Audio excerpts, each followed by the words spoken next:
عيش تورتيلا طازة وفريش كويس قوي، وبينفع في اوقات الفطار الصبح مع البيض، او ممكن كمان في اوقات بالليل واحنا جعانين ومش لاقيين حاجة ناكلها. طري جدا وينفع تحشوه اي حاجة، وبيكون تحفة في الوجبات السريعة. فتعالوا بقى نشوف ازاي نعمل العيش التحفة ده وبمكونات بسيطة خالص. اول حاجه هنجيب البوله اللي هنبدا نعمل فيها الخليط. هنحط 4 كوبايات من الدقيق، ونبدا ان احنا ننخلهم كويس جدا، علشان ايا كان نوع الدقيق لما بنخله بيبقى كده المسام بتاعته واسعه، وبيبقى حلو قوي في الخبيز والعجين.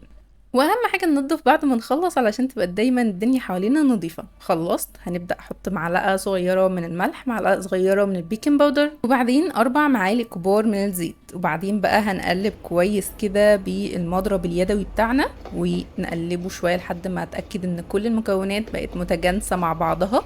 وممكن كمان بعد ما اقلب شويه بالمضرب لزياده التاكيد كده، ممكن اقلبه شويه بايدي لو حابين، عشان برضو المكونات تتجانس اكتر مع بعضها. والناس اللي عندها قطط هتفهم قوي موقفي هنا، لان القط بتاعي لازم يعرف اي حاجه انا بعملها هو انا بعمل ايه. المهم نرجع لوصفتنا تاني. هنحط كوب وربع من المية، تكون دافية او سخنة بس مش سخنة قوي.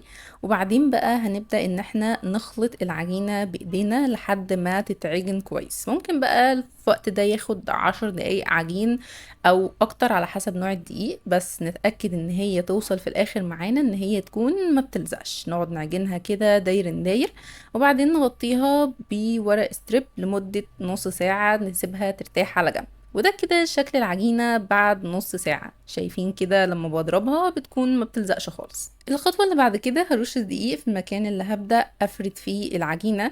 ودي برضو تبس مهمة كده تعملوها في الوصفات اللي فيها دقيق ومش عايزين العجينة تلزق، بيبقى تستخدموا نقطة زيت زيتون على ايديكوا او السطح اللي هتعجنوا فيه، او شوية دقيق. هنا بقى هحط العجينة، هقسمها نصين، وكل نص هنطلع منه 5 ترغفة عشان العجينة كلها تطلع معانا 10 ترغفة تورتيلا. هنا هو بعد ما قسمت العجينة هاخد بقى النص العجينة الأول، هبدأ أعجنه كده. والعجين هنا بيكون في شكل إن احنا بناخد العجينة وندخلها لتحت نكورها، وبعدين هفردها بحيث ان انا اقسمها ل5 اجزاء. ويمكن هنا الغلطة اللي عملتها في النص، ان وانا قسمتها ل4 بدل 5، وبعدين ادركت ان ايه ده، ثانية واحدة، هو انا ليه قسمتها 4؟ فرجعت قسمتهم تاني 5.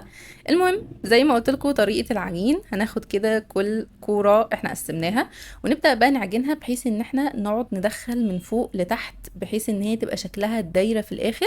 ونلفها على ايدينا كده بحيث ان هي تكون شكلها مكور. هنسيبها ونبدأ بقى نعمل ده في باقي اجزاء العجينة كلها. هنا هو انا خدت بالي من المشكلة وقسمتهم تاني ك5. وهبدأ بقى اعجن كل ال5 ترغفة اللي فاضلين، وكمان ال5 من النص التاني. هنا بقى النص التاني هبدأ اعمل فيه زي ما عملت بالظبط، هفرده وبعدين هقسمه كده 5 اجزاء بالسكينة بتاعتي. ونفس الخطوات بالظبط، ما فيش اي حاجة مختلفة بعد ما اقسمهم، نفس طريقة العجن، لان دي الطريقة اللي بتخلي بعد كده لما نيجي نفرد الرغيف بالنشابة بيكون الفرد سهل قوي. الخطوة اللي بعد كده ان احنا هنغطي العجين ونسيبها ترتاح لمدة 10 دقايق تانيين قبل ما ابدأ افردها، علشان بعد كده اسويها.